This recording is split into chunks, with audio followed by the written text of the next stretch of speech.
और बार ये सुंदर अवसर हमको प्रदान किया है कि हम सब यहाँ पे आज की शाम इकट्ठे हो सके। और इन दिनों में परमेश्वर हम सभी को निरंतर अपने वचन दे के इस ऐसी समस्याओं की घड़ी में आगे लिए चलता है, हम उसके लिए परमेश्वर का धन्यवाद देते हैं। आज शाम के मनन के लिए हम कुछ खास बातों पे मनन करेंगे और उसके लिए हम आज सबसे पहले निकालेंगे पहला यूहन्ना उसका 3 अध्याय और उसकी 2 आयत। 1 जॉन चैप्टर 3 वर्स 2। पहला यूहन्ना 3 अध्याय और उसकी 2 आयत। यहाँ पर इस प्रकार लिखा हुआ है, हे प्रियो, अब हम परमेश्वर की संतान हैं और अभी तक ये प्रकट नहीं हुआ कि हम क्या कुछ होंगे। इतना जानते हैं कि जब वो प्रकट होगा तो हम उसके समान होंगे, क्योंकि उसको वैसा ही देखेंगे जैसा वो है। विश्वासियों के एक उज्जवल भविष्य की बात को, एक सुंदर बात को हम यहाँ पर देखते हैं।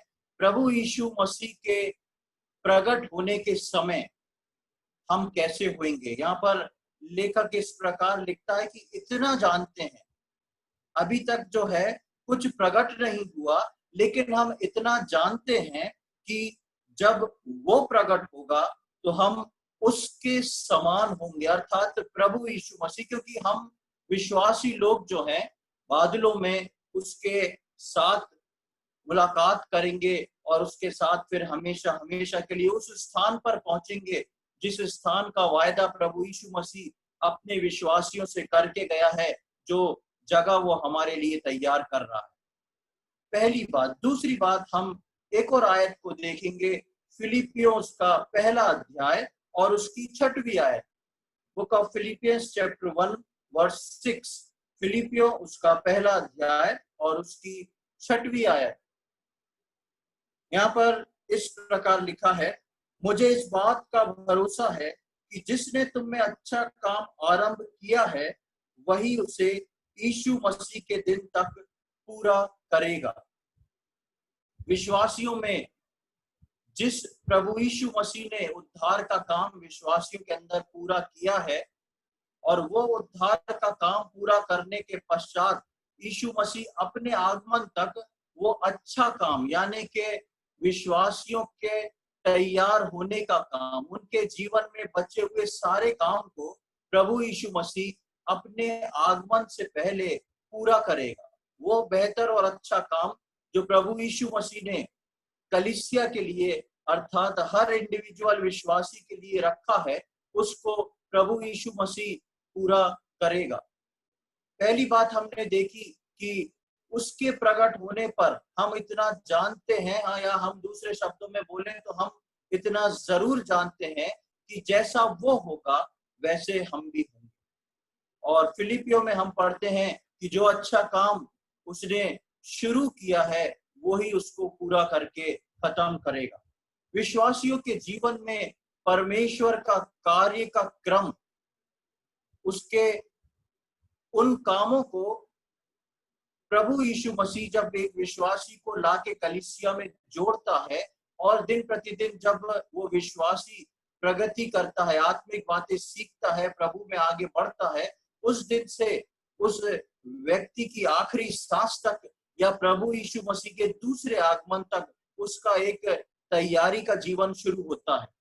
और उस तैयारी के जीवन में प्रभु यीशु मसीह उसकी सहायता करता है, उसका वो भला काम जो परमेश्वर की इच्छा के अनुरूप उस व्यक्ति के जीवन में है, उस व्यक्ति के जीवन में उस कार्य को प्रभु यीशु मसीह दिन प्रतिदिन पूरा करता जाता है, ताकि वो उस मुकाम तक पहुंचे कि जब प्रभु यीशु मसीह प्रकट हुए तो हर एक विश्वासी उसमें से एक सा हो, वैसा ही दिखने का। इसलिए हम पढ़ते हैं कि पौलुस बोलता है कि बस इतना हो कि तुम्हारा स्वभाव जो है यीशु मसीह का स्वभाव हो जाए। एक कलीसिया में सबसे ज्यादा इंपॉर्टेंट ये बात लगती है कि उस कलीसिया के जो लोग हैं, उस कलीसिया के जो सदस्य हैं, वो दिन प्रतिदिन यीशु मसीह के स्वभाव में बदलते जाएं। और ये कार्य केवल उस विश्वासी का नहीं, लेकिन प्रभु यीशु मसीह स्वयं उस भले काम को जो उसने उनके जीवन में शुरू किया है उसको पूरा करता है। लेकिन कई बार हम देखते हैं कि यदि परमेश्वर या प्रभु यीशु मसीह उस भले काम को पूरा कर रहा है, तब भी विश्वासी के जीवन में हम कई प्रकार की कमियों को देखते हैं या कई प्रकार की ऐसी अड़चन को देखते हैं कि विश्वासी विश्वास करने के बाद जो है आगे नहीं बढ़ पाया। इसका सबसे बड़ा कारण है कि जो हमारा उद्धार करता है उसने एक ऐसे कार्य को शुरू जो हमारे अंदर किया है वो अंतिम समय तक उस भले काम को पूरा करना चाहता है। लेकिन कई बार विश्वासी जो है उस काम को या तो डिले करता है या यीशु मसीह को वो अनुमति नहीं देता कि वो उसके जीवन में कुछ कार्य करे। और ऐसी परिस्थिति में यदि एक विश्वासी अपने क्षेत्र में या अपने जीवन में परमेश्वर को कार्य करने की अनुमति नहीं दे, तो विश्वासी जो है कभी भी आगे नहीं बढ़ सकता, परिपक्व नहीं हो सकता और उस भले काम को जिसको परमेश्वर हमारे अंदर करना चाह रहा है उसको पूरा नहीं कर पाता। हम आज परमेश्वर के वचन से कुछ चुनिंदा बातों को, कुछ चुनिंदा उदाहरणों को देखेंगे कि किस प्रकार परमेश्वर एक विश्वासी को जब चुनता है तो चुनने के बाद किस प्रकार विश्वासी के अंदर परमेश्वर क्रमबद्ध तरीके से कार्य को करता है। और वो कार्य जो है वो परमेश्वर की योजना के अनुसार होता है और साथ ही साथ वो कार्य जो है परमेश्वर की इच्छा के अनुसार होता है। उसमें एक विश्वासी जो है अपनी इच्छा को सामने नहीं ला सकता।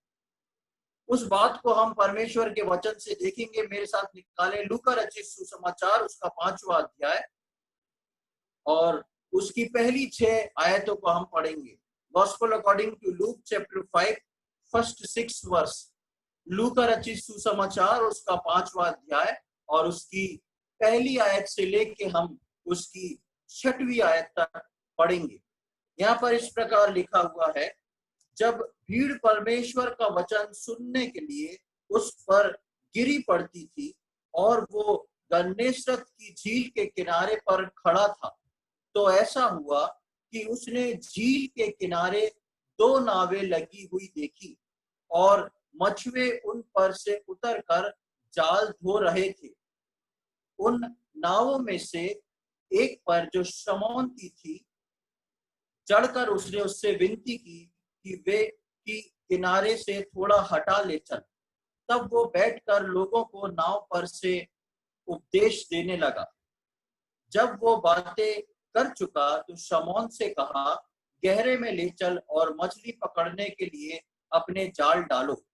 शमौन ने उसको उत्तर दिया, हे स्वामी, हमने सारी रात मेहनत की और कुछ ना पकड़ा, तो अभी तेरे कहने से जाल डालूंगा। जब उन्होंने ऐसा किया तो बहुत मछलियां घेर लाए और उनके जाल फटने लगे। यहाँ पर हम पतरस को यीशु मसीह ने कैसे बुलाया उसके बारे में हम देखते हैं। और जब ये वाक्यात होता है तब हम देखते हैं बहुत बड़ी भीड़ यीशु मसीह के ऊपर वचन सुनने के लिए गिरती जा रही है। और यदि हम 4थे अध्याय के आखिरी पदों को देखेंगे तो हम उस भीड़ से हमको समझ में आता है कि वो भीड़ जो थी वो यीशु मसीह के पीछे लगी थी, यीशु मसीह को जाने नहीं देना चाहती थी और यीशु मसीह उनसे विनती करता है कि मुझे जाने दो, क्योंकि मुझे दूसरी जगह भी परमेश्वर के राज्य का सुसमाचार जो है वो फैलाना है। और 5वें अध्याय में हम जैसे आते तो देखते हैं कि वचन सुनने को एक भीड़ उसके ऊपर गिरी पड़ रही है। लेकिन प्रभु यीशु मसीह जब उस झील के किनारे आते हैं तो कुछ खास घटना होती है और वो घटना जो है वो विश्वासियों के लिए जानना और सीखना समझना बहुत आवश्यक है, क्योंकि परमेश्वर की डीलिंग जो है वो विश्वासी के साथ कुछ इसी प्रकार होती है। सबसे पहले हम देखते हैं 2री आयत में कि जब यीशु मसीह उस झील के पास आया और सामने भीड़ है, यीशु मसीह को उस भीड़ को सुसमाचार सुनाना है, परमेश्वर के राज्य के बारे में बताना है। और यीशु मसीह वहां पर दो नाव खड़ी हुई देखता है और वहां पे मछुआरे अपना काम कर रहे हैं। और तीसरी आयत में लिखा है उन नावों में से एक पर जो शमौन की थी। दो नाव पर खास यीशु मसीह की दृष्टि जाती है और उन दो नाव में से एक नाव में जो शमौन की थी उसको यीशु मसीह ने देखा। और शमौन की नाव को देख के यीशु मसीह जाके उसकी नाव पर चढ़ गया। सबसे पहले हम देखते हैं कि यीशु मसीह का चुनाव, ये यीशु मसीह की मर्जी थी कि वो उस भीड़ को कैसे सुसमाचार सुनाए। और जब सुसमाचार सुनाने की बात आई तो यीशु मसीह ने उस भीड़ में से किनारे जो दो नाव थी वो यीशु मसीह ने अपनी स्वेच्छा से, अपनी इच्छा से यीशु मसीह को ये भाया कि वो शमौन की नाव को चुने और वो उसकी नाव पर चढ़ गया। हम यूहन्ना में पढ़ते हैं कि यीशु मसीह बोलता है कि तुमने मुझे नहीं चुना पर मैंने तुम्हें चुना है। सबसे पहले विश्वासी के जीवन में हम देखते हैं यीशु मसीह का चुनाव। भजन संहिता में हम पढ़ते हैं कि धन्य वो हैं जिनको परमेश्वर अपने समीप आने का अवसर प्रदान करता है। और प्रभु यीशु मसीह के चुनाव को हम देखते हैं कि वो उद्धार पाया हुआ विश्वासी जो है, जिसके अंदर परमेश्वर वो भले काम को करना शुरू करना चाहता है, अपने में से एक बनाना चाहता है, अपने स्वभाव में बदलना चाहता है, कलीसिया के लिए तैयार करना चाहता है। सबसे पहले प्रभु यीशु मसीह जो है उस व्यक्ति को चुन लेता है। प्रियो, मेरा और आपका चुनाव भी इसी प्रकार हुआ। पतरस जो था वो बिजी था अपनी नाव में बैठ के अपने जालों को निकाल के साफ करने में, और वो उस भीड़ के समान यीशु मसीह पर गिरा जा नहीं रहा था वचन सुनने के लिए। लेकिन यीशु मसीह ने पतरस को चुना। उसी प्रकार यीशु मसीह ने मुझको और आपको भी कभी ना कभी चुना, और चुन के यीशु मसीह स्वयं हमारे करीब आया। हम पढ़ते हैं कि यीशु मसीह पतरस की नाव में जाके चढ़ गया। दो नाव में से यीशु मसीह ने पतरस को चुना और उसकी नाव पर जाके चढ़ गया। सबसे पहला चुनाव जो है वो है यीशु मसीह का एक विश्वासी के लिए, जो हमने शुरू में पद पढ़ा कि वो भला काम परमेश्वर कैसे करता है एक विश्वासी के जीवन में। उसकी शुरुआत एक चुनाव से होती है। उस चुनाव के बाद हम आगे देखते हैं कि जब यीशु मसीह उस नाव पर चढ़ गया तो तीसरी आयत की आखिरी लाइन में लिखा है, जो शमौन की थी चढ़कर उसने उससे विनती की कि किनारे से थोड़ा हटा ले। यीशु मसीह जो है सबसे पहले एक विश्वासी को चुनता है, और चुनने के बाद जिस स्थान पर वो है यीशु मसीह उसको उस स्थान से थोड़ा सा हटाता है। यहाँ पर हम इस वक्त इस शब्द को गौर करें। यीशु मसीह नाव पर चढ़ गया, पतरस की नाव है, और उसको बोल रहा है थोड़ा सा हटा ले। सामने वो भीड़ खड़ी है जो सुसमाचार सुनने आई है। जो भीड़ है वो गिरी पड़ी जा रही, इतनी जबरदस्त भीड़ है। और एक तरफ प्रभु यीशु मसीह है पतरस की नाव में, और पतरस से यीशु मसीह बोलता है उस नाव को तुम थोड़ा सा किनारे हटा लो, ज्यादा नहीं, थोड़ा सा। यानी कि उस भीड़ में जो वचन सुनने आई है उसमें और यीशु मसीह जिस नाव में पतरस के साथ हैं, उन दोनों के बीच में थोड़ा सा गैप हो जाए। सबसे पहले विश्वासी को चुनने के बाद दूसरा कदम यीशु मसीह उसके जीवन में उस भले काम को करने के लिए जो करता है वो है विश्वासी को उस जगह से थोड़ा सा दूर हटा लेना। अब हम सोचें क्या होता यदि पतरस की नाव में जब यीशु मसीह आके बैठता है और उसको नाव हटाने को बोलता, और पतरस इस बात की परमिशन यीशु मसीह को नहीं देता। पतरस ये बोलता कि मैंने रात भर मछलियां पकड़ी हैं, रात भर कुछ नहीं मिला, अब मैं जाल साफ करके जो है अपने घर में खा पी के सोने जा रहा हूं, ताकि दूसरी रात को फिर से जाल डाल सकूं। लेकिन हम देखते हैं पतरस चुप रहा, पतरस ने कुछ भी नहीं कहा अपने मुंह से। प्रियो, मेरे और आपके जीवन में प्रभु यीशु मसीह के चुनाव के बाद जब परमेश्वर हमको चुन लेता है, उसके बाद हमको संसार से थोड़ा सा अलग हटाता है। और ये परमेश्वर के कार्य करने की तरीका है, उसकी प्रक्रिया है। और यदि कोई विश्वासी परमेश्वर को अपने आप को हटाने की परमिशन नहीं देता, या वो इस बात को नहीं समझता, या आगे उसको सहयोग नहीं देता, तो परमेश्वर कभी भी उसके जीवन में कार्य नहीं कर सकता था। पतरस ये बात सोच सकता था कि इसमें मेरा नुकसान हो रहा है, लेकिन पतरस ने यीशु मसीह को का आदर किया और यीशु मसीह को अपनी नाव में बैठने भी दिया, और साथ ही साथ उसके कहने पर उसने अपनी उस नाव को जो था थोड़ा सा आगे भी बढ़ाया। परमेश्वर का चुनाव और उस जगह पर परमेश्वर की उपस्थिति, और परमेश्वर ने यीशु मसीह ने जो पतरस को बोला उसके अनुसार पतरस ने उस नाव को अलग हटाया। तीसरी आयत में ही हम और आगे पढ़ते हैं, तब वो बैठकर लोगों को नाव पर से उपदेश देने लगा। यीशु मसीह और पतरस की बातचीत को देखें।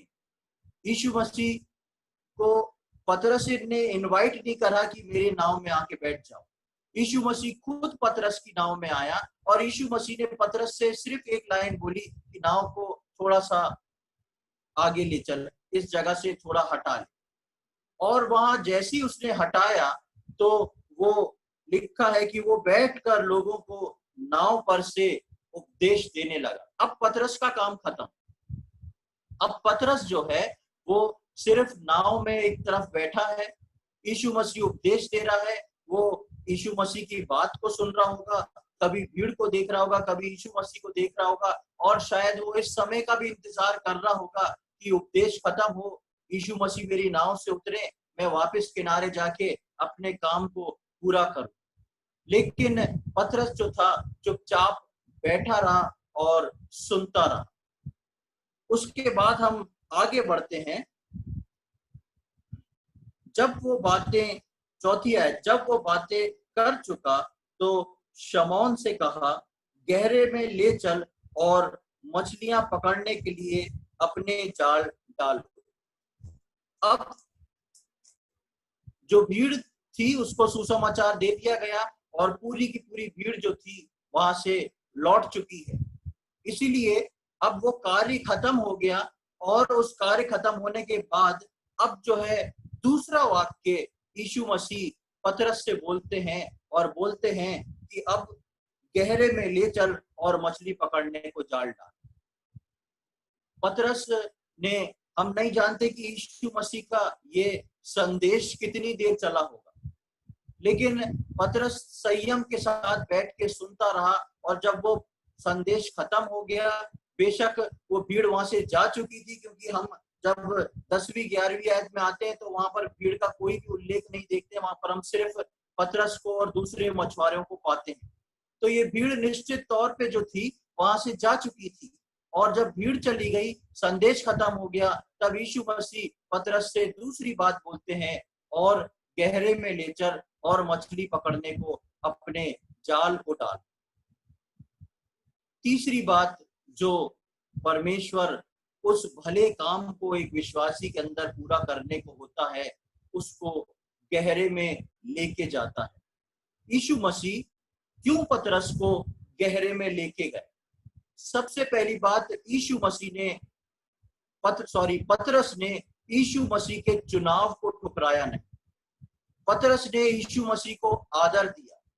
दूसरी बात, पतरस ने उसको अपनी नाव पे बैठ के जितना समय यीशु मसीह को लगा, पतरस चुपचाप बैठ के सुनता रहा, और यीशु मसीह ने जो पहली बात पतरस को बोली कि अपनी नाव को थोड़ा सा यहाँ से हटा ले, उस कार्य को पूरा किया। और जब ये दो काम कंप्लीट हो गए, सब भीड़ चली गई, तब यीशु मसीह पतरस से बोल रहा है कि इस नाव को गहरे में ले चल। प्रियो, मेरे और आपके जीवन में परमेश्वर एक विश्वासी को एक क्रम के अनुसार धीरे धीरे उस भले और अच्छे काम को जो उसने शुरू किया है उसको पूरा करना चाहता है। लेकिन कई बार हम अपना ऐसा रिएक्शन दिखाते हैं या हम कई बार परमेश्वर को हमारे जीवन में काम करने की परमिशन नहीं देते। उस कारण से हम जो हैं या तो केवल यीशु मसीह को अपनी नाव पे बिठा के खुश हैं या केवल किनारे से थोड़ा हटने पर खुश हैं। हम कभी भी आगे बढ़ने को तैयार नहीं रहते। जब यीशु मसीह अपने चुनाव के बाद हमको बोलता है, मेरे बेटे मेरी बेटी इस बात को छोड़ के इस जगह से थोड़ा सा हट जाओ, तो हमको वो कई बार बहुत कठिन जान पड़ता है। और जब तक हम उस जगह से छोड़ के आगे नहीं बढ़ेंगे तब तक यीशु मसीह मुझसे और आपसे इस बात को नहीं बोल सकता कि गहरे में ले चल। हर किसी को यीशु मसीह गहरे में नहीं ले जा सकता, क्योंकि चाहे वो विश्वासी कितने साल पुराना क्यों ना हो, यदि वो परमेश्वर को इजाजत नहीं देगा, यदि वो परमेश्वर को कोऑपरेट नहीं करेगा, तो परमेश्वर कभी भी उस भले काम को उसके अंदर पूरा नहीं कर सकता। हम परमेश्वर का वचन रोज पढ़ें या हम परमेश्वर से रोज प्रार्थना करें, सारी मीटिंग्स अटेंड कर लें, और यदि जब परमेश्वर हमको छूने की कोशिश करे तब हम बोले परमेश्वर नहीं, आपकी सीमा यहाँ तक है, तो वो विश्वासी जो है कभी भी उस भले काम को परमेश्वर को अपने जीवन में पूरा करने की अनुमति नहीं दे पाता, और इसलिए परमेश्वर वो गहरा काम उसके जीवन में नहीं कर पाता। अब हम इस बात को देखें जो हमने शुरुआत में पढ़ी थी, 5वें अध्याय की पहली आयत, कि जब भीड़ परमेश्वर का वचन सुनने के लिए उस पर गिरी पड़ती थी। ये भीड़ जो है परमेश्वर का वचन सुनने के लिए क्यों उस पर गिरी पड़ रही थी? क्योंकि इस भीड़ को यीशु मसीह के द्वारा चंगाई मिलती थी। यीशु मसीह के द्वारा बहुत सारी दुष्ट आत्माओं से जो लोग पीड़ित थे उससे उनको छुटकारा मिलता था, और उनको परमेश्वर का संदेश सुनने में अच्छा लगता था। प्रियो, आज विश्वासियों की भी एक ऐसी भीड़ है जिनको परमेश्वर का संदेश सुनना बहुत अच्छा लगता है, जिनको प्रार्थना करना या बाइबल पढ़ना अच्छा लगता है, लेकिन परमेश्वर उनको कभी भी किनारे हटा नहीं पाता। परमेश्वर उनको कभी भी जो है गहरे में ले जा नहीं पाता, क्योंकि वो उस भीड़ के समान है जो वचन सुनने को परमेश्वर पर गिरे पड़े जा रहे हैं। आज एक बहुत बड़ी लहर है परमेश्वर का वचन सुनने के लिए। हम देखते हैं जगह जगह परमेश्वर का वचन जो है प्रचारित हो रहा है बहुत तेजी से। बहुत जगह नेट पे, दूसरी जगह पे आपको परमेश्वर का बहुत सारा वचन मिलेगा, और यहाँ तक कि लोगों के अंदर हमको दिखता है कि बहुत भूख और प्यास है। लेकिन परमेश्वर का वचन यदि हम कोई भी वचन सुने, वो हमारे अंदर यदि कार्य ना करे और वो कार्य करके हम प्रभु यीशु मसीह के आज्ञाकारी ना बने, तो वो वचन हमारे लिए कभी भी लाभकारी नहीं होएगा। वचन लोग, ऐसी लोगों की भीड़ है। आज के समय में आप सब जानते हैं कि जूम के माध्यम से पूरे विश्व में वचन सब जगह फैल रहा है, और आज की तारीख में ऐसी स्थिति हो गई है कि लोग जो है बोलते हैं कि फलानी मीटिंग जूम पर खत्म हुई तो दूसरी वाली ज्वाइन कर लेंगे, ये खत्म हुई तो दूसरी ज्वाइन कर लेंगे। सब अपने ऐड एक के बाद एक भेजते जा रहे हैं, हमारी मीटिंग ज्वाइन कर लो, हमारी मीटिंग ज्वाइन कर लो। और विश्वासी भी बिजी हो गए हैं कि यहाँ पर से भी परमेश्वर का वचन सुन ले, यहाँ पर से भी परमेश्वर का वचन सुन ले। लेकिन प्रियो, मैं आपको एक बात बताना चाहता हूँ, ऐसा वचन सुनने से आपके जीवन में कभी भी लाभ का कारण वो तब तक नहीं बनेगा जब तक आप उस वचन को अपने अंदर काम नहीं करने देंगे। आप हफ्ते में एक वचन भी सुने, लेकिन वो वचन आपके अंदर आपको हिला देने वाला वचन होना चाहिए।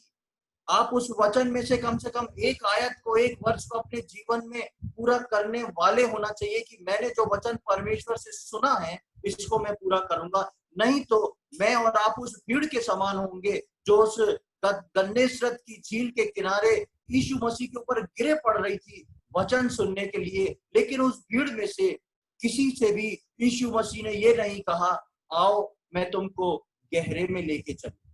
यीशु मसीह ने सिर्फ पतरस को चुना। यीशु मसीह ने सिर्फ पतरस से बोला थोड़ा दूर हो जा, थोड़ा अलग हट जा, और उसके बाद यीशु मसीह ने सिर्फ पतरस से बोला कि थोड़ा गहरे में ले चल। यीशु मसीह मुझसे और आपसे, चाहे हम कितने साल के विश्वासी क्यों ना हो, यदि हम यीशु मसीह को कोऑपरेट करना नहीं जानेंगे, यीशु मसीह के वचनों को समझ के उसको अपने जीवन में पालन करना नहीं जानेंगे, तो यीशु मसीह मुझको और आपको कभी भी उस गहरे जल में नहीं ले जा सकता, उन आत्मिक गहराइयों तक नहीं पहुंचा सकता। और जब तक नहीं पहुंचाएगा तब तक यीशु मसीह वो अच्छा और भला काम जिसको वो पूरा करने के लिए क्रम के अनुसार एक विश्वासी में बैठा है कि उसको पूरा करेगा, वो कभी भी उस क्रम को पूरा नहीं कर सकता। आगे हम देखते हैं, यदि हम एक आयत को पढ़ेंगे, मत्ती रचित सुसमाचार उसका 22वां अध्याय, gospel according to Matthew chapter 22, मत्ती रचित सुसमाचार उसका 22वां अध्याय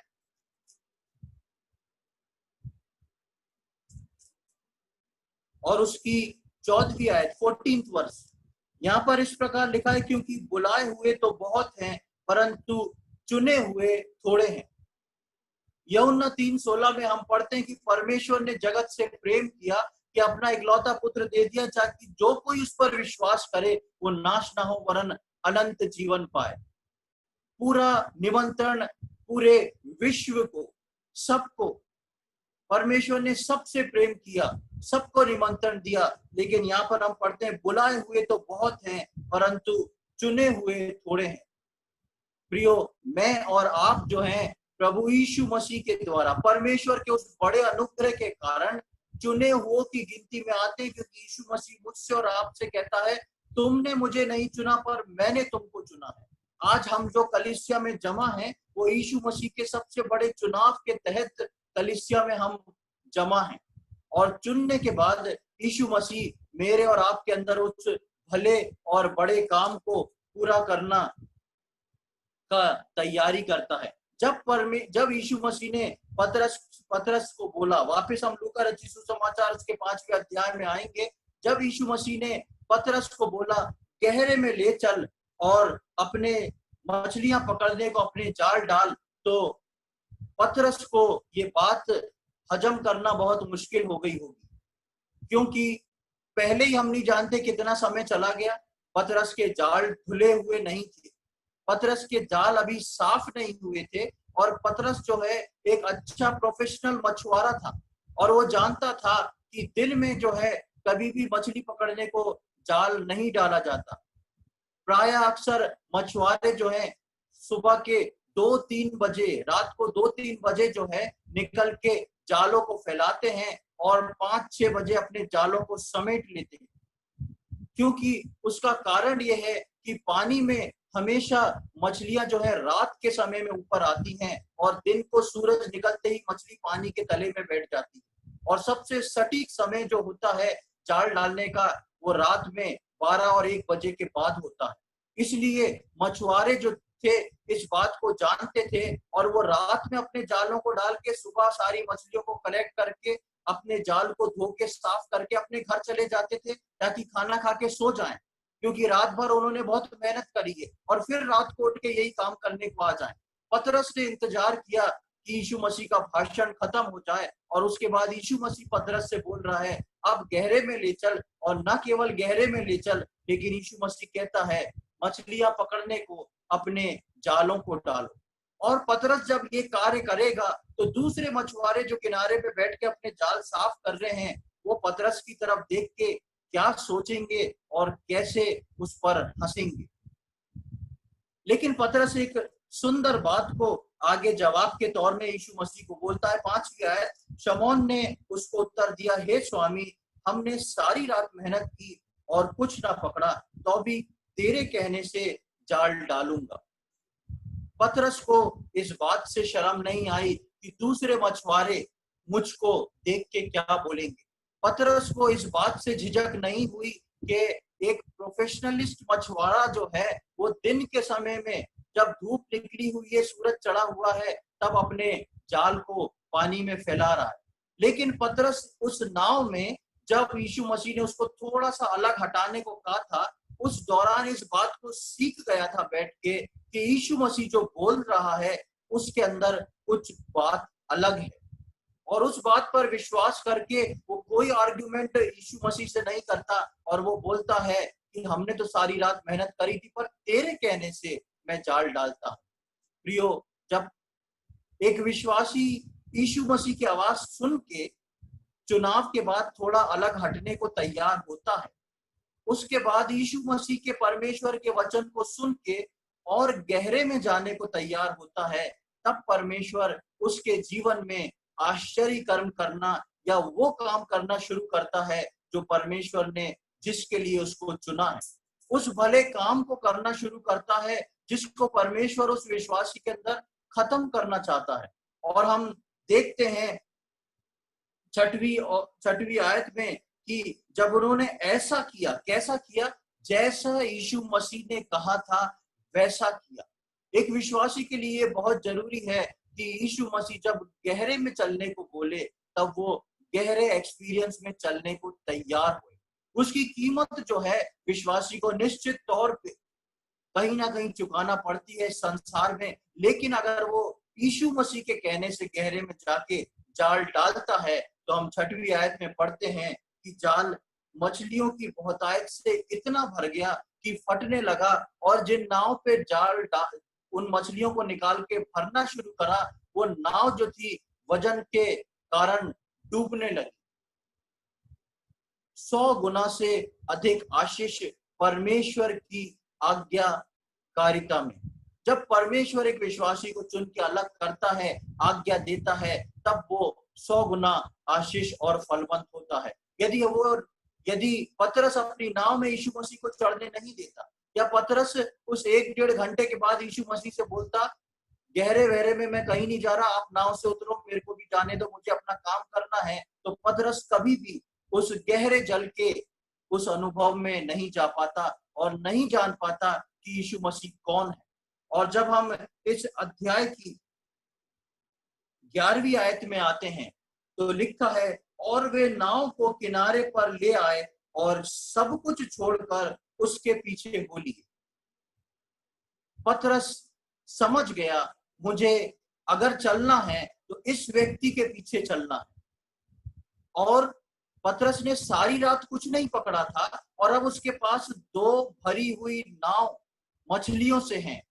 पतरस चाहता तो उनको सेल आउट करके फिर यीशु मसीह के पीछे चलता, लेकिन नाव तो वो किनारे ले आया, लेकिन सब कुछ वहां छोड़ के वो यीशु मसीह के पीछे चल गया, क्योंकि उसको मालूम था मैं जिसके पीछे चलना शुरू हो रहा हूं वो अद्भुत है।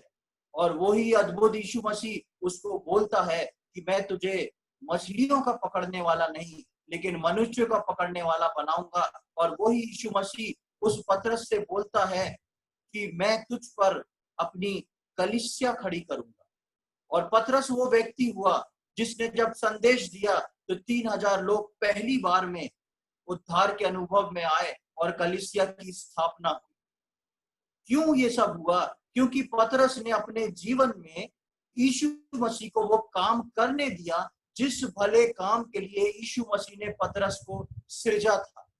मुझको और आपको जिस कार्य से के लिए यीशु मसीह ने सृजा है, परमेश्वर ने बना के इस पृथ्वी पे भेजा है, यदि हम पहले ही एक्सपीरियंस में लटके रह जाएं, उस चुनाव के एक्सपीरियंस में ही हम यदि खुश रहें, तो हम कभी भी उस गहरे जल में, उस गहराई में विश्वासी जीवन में पहुंचने का अनुभव नहीं कर सकते। और जब तक हम उस अनुभव में नहीं जाएंगे, परमेश्वर मजबूर है कि हमको पलट के उस स्थान तक नहीं पहुंचा सकता या वो कार्य परिपूर्ण नहीं कर सकता जिसके लिए परमेश्वर ने मुझको और आपको रचा है। परमेश्वर का क्रम जो है, परमेश्वर का तरीका जो है, वो हमेशा एक जैसा है।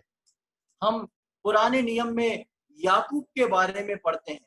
परमेश्वर ने याकूब जो छोटा था उसको चुन लिया, उसको चुन के दर्शन दिया और याकूब अपने कार्यों में लगा और परमेश्वर ने उसको उसके परिवार से थोड़ा सा अलग कर दिया।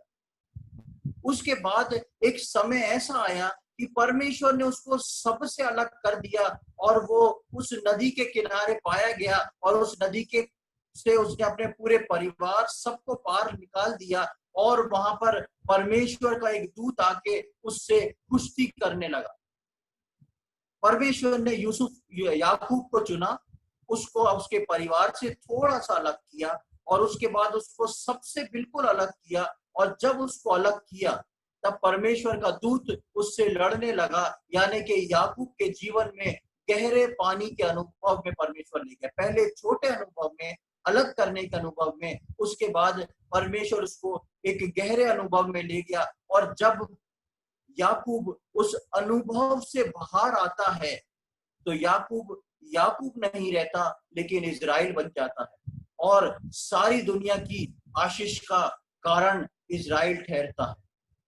हम आगे पढ़ते हैं, जब हम यूसुफ के बारे में देखते हैं कि यूसुफ को परमेश्वर ने चुन लिया और उसको दर्शन दे दिया। यूसुफ भी खुश, परमेश्वर भी खुश, लेकिन परमेश्वर ने यूसुफ को उसके परिवार से थोड़ा सा अलग कर दिया। उसके भाई लोग जो थे उसको पसंद नहीं करते थे। उसके पिता ने उसका दर्शन सुन के उसको डांट दिया और वो अपने परिवार से थोड़ा सा अलग हो गया। उसके बाद परमेश्वर ने उसको गहरे अनुभव में ले जाके मिस्र में बिकवा दिया और वो पूरी तरह अलग हो गया, गहरे अनुभव में पहुंच गया और जेल खाने में डाल दिया गया। लेकिन याकूब यूसुफ जो है, जब उस गहरे अनुभव से बाहर निकलता है तो वो यूसुफ बन के नहीं निकलता लेकिन मिस्र का प्रधानमंत्री बन के निकलता है। और वो अपने पिता और अपने भाइयों को उनके पेट भरने का कारण और इजरायलियों को एक जगह ठहराने का और उनकी देखभाल करने का कारण बन जाता है। जब गहरा काम यूसुफ के जीवन में हुआ तो वो यूसुफ नहीं लेकिन मिस्र का प्रधानमंत्री बन के खड़ा हुआ। इसी प्रकार हम मूसा के विषय में देखते हैं कि जब परमेश्वर ने मूसा को चुना तो मूसा को चुनने के बाद परमेश्वर ने मूसा को उस राजमहल से अलग कर दिया। 40 साल तक वो उस राजमहल से अलग रहा और अलग करने के बाद जब वो एक दिन भेड़ बकरियों को चरा रहा था तो उन चरवाहों से अलग करके परमेश्वर ने उसको एक दर्शन दे दिया। गहरा अनुभव, उस गहरे अनुभव में मूसा ने अब तक नहीं गया था। उस गहरे अनुभव में जब मूसा जाता है, उस पहाड़ पे जाके वो जलती हुई झाड़ियों को देखता है जो जल तो रही थी लेकिन भस्म नहीं हो रही थी। वहां से जब मूसा लौटता है तो वो भेड़ चराने वाला चरवाहा नहीं था लेकिन इजरायलियों का लीडर बन के लौटता है। क्यों ये परमेश्वर के जन जो थे इतने सक्सेसफुल हुए? क्योंकि इन्होंने धीरज से परमेश्वर को अपने जीवन में उस क्रम को पूरा होने दिया। उन्होंने अपने चुनाव को खुशी से स्वीकार किया। उन्होंने परमेश्वर के किए आज्ञा के अनुसार अपने आप को थोड़ा सा दूर किया। फिर से उन्होंने परमेश्वर की आज्ञा के अनुसार उस गहरे पानी में गए और जब गहरे पानी के अनुभव में गए तो उनके जीवन में एक आश्चर्य कर्म हुआ। प्रियो, आज परमेश्वर मुझको और आपको कुछ बनाना चाहता है। वो मुझको और आपको उस अनुभव से गुजार के वो बड़े काम को हमारे जीवन में पूरा करना चाहता है। उस अच्छे काम को पूरा करना चाहता है जिसको परमेश्वर ने शुरू किया है और परमेश्वर चाहता है कि वो ही उस भले काम को मेरे और आपके अंदर पूरा करे। लेकिन यदि हम उस अनुभव को बीच में रोक देंगे, यदि हम उस भीड़ के समान होंगे जो वचन सुनने को गिर रही है, यदि हम उस भीड़ के समान होंगे जो उस वचन सुनने को यीशु मसीह के पीछे गिरी पड़ रही जा रही है, चंगाई के लिए, दूसरी चीजों के लिए है, लेकिन वचन खत्म होते ही चली गई और उसमें से, उस भीड़ में से यीशु मसीह किसी को भी उस अनुभव के लिए नहीं चुन पाया। प्रियो, आज यीशु मसीह ने मेरे को और आपको इस कलीसिया में इसलिए रखा है कि वो हर एक विश्वासी को अनुभव में, उस गहरे अनुभव में लेके जाना चाहता है ताकि यीशु मसीह मेरे और आपके जीवन में उस काम को पूरा कर सके जो परमेश्वर ने ठहराया है। हम अपना योगदान परमेश्वर को, हम वो बनने की कोशिश करें जिसको प्रभु बनाना चाहता है। हम वो बनने की कोशिश करें जिसके लिए मुझको और आपको परमेश्वर ने कलीसिया में रखा है। कलीसिया में परमेश्वर ने मुझको आपको सिर्फ मेंबरशिप लेने के लिए नहीं रखा है कि लोग हमारे लिए प्रार्थना करें, लेकिन परमेश्वर ने मुझको और आपको कलीसिया में इसलिए रखा है कि परमेश्वर उस बड़े और भले काम को पूरा कर सके जो वो उस भीड़ के साथ नहीं कर सकता, जो वचन सुनने को गिरी जाती। परमेश्वर हम में से प्रत्येक की सहायता करे कि हम अपने जीवनों को तैयार करते हुए प्रभु को अनुमति दें कि वो हमको उस थोड़े से स्थान में अलग करे, फिर उसके बाद उस गहरे स्थान में ले जाए, और उस गहरे स्थान में जब हम जाएंगे हमारे जीवन में भी एक आश्चर्य कर्म होएगा, और उसके बाद हम वो बन के निकलेंगे जो परमेश्वर हमको बनाना चाहता है। परमेश्वर इन वचनों को समझने में और इसके साथ समझदारी से चलने में हम में से प्रत्येक की सहायता करे। परमेश्वर के नाम की महिमा हो।